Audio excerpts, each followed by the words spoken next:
So now we're going to have a talk about surface area. So we're going from two-dimensional shapes to three-dimensional shapes, and we're going to do prisms and cylinders. So an example of a prism is a rectangular prism. And the way I do this is I draw a rectangle at the front, and then I draw a rectangle that same size at the back. And then if I join up the corners, I end up with a three-dimensional shape, rectangular prism. What about a cylinder? To do a cylinder, I'm going to do an oval at the bottom, the same shape oval at the top. Then I'm going to join up those sides and I have a cylinder. So the total surface area basically tells us the sum of all the areas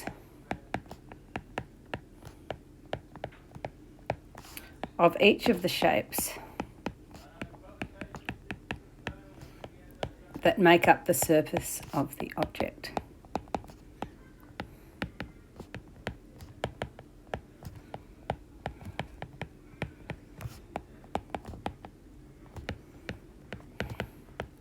And when we draw a net, that's just a 2D illustration of the 3D shape.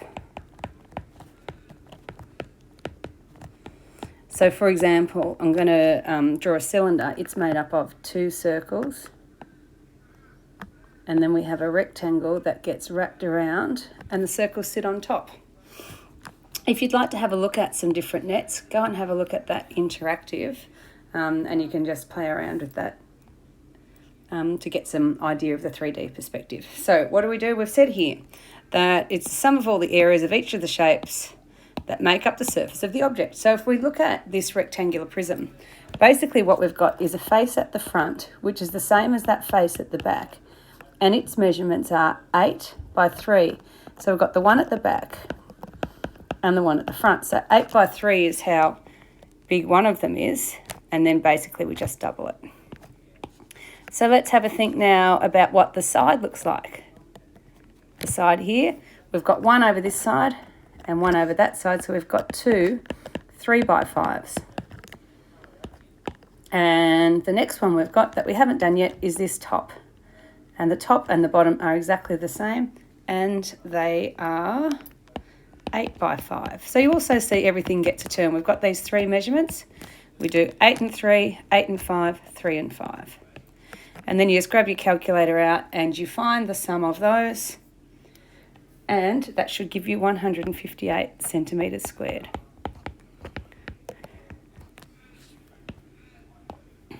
So what have we got? This would be 48.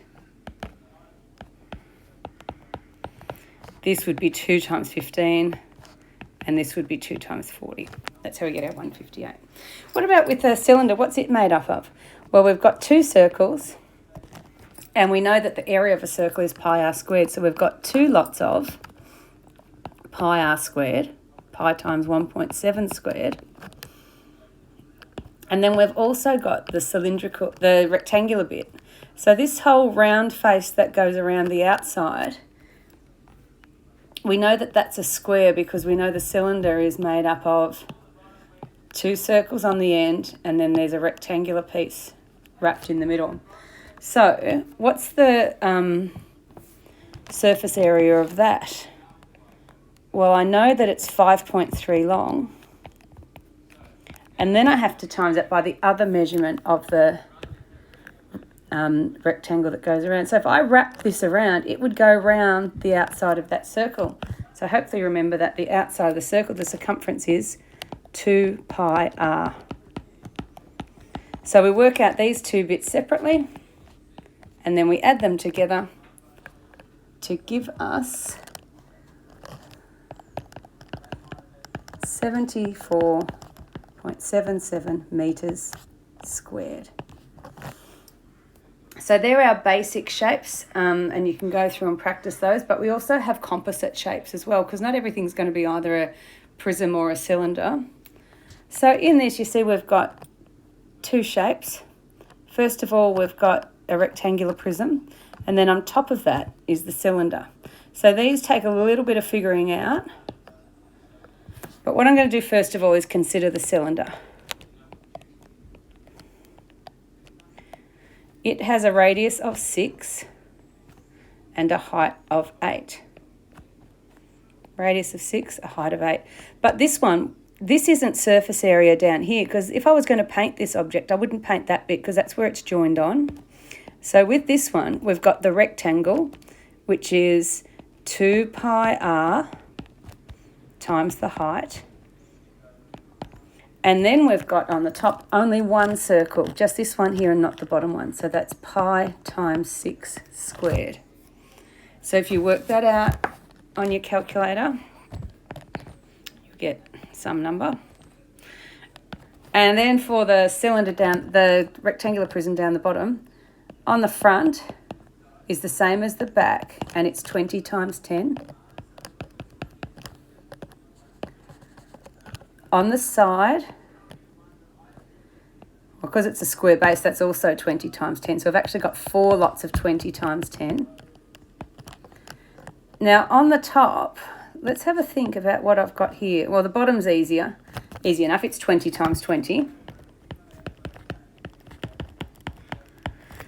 But the top of this cylinder, well, it's going to be 20 times 20. But you need to take away this cylindrical bit. So it's minus pi times 6 squared. So that's 400 minus 36 pi. So what have I got all together?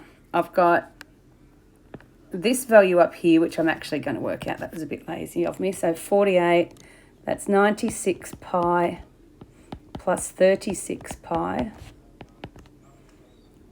which is 132 pi, I believe. So I've got my cylinder,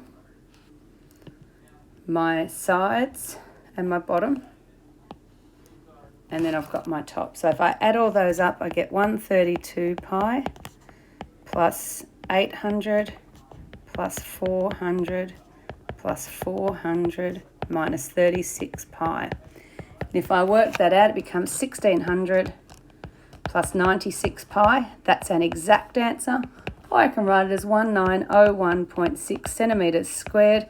And that is my answer to 1 decimal place, which was asked for in here. So they're quite tricky. If you need another look at it, you can go into your textbook and look at example 11 and do the video example.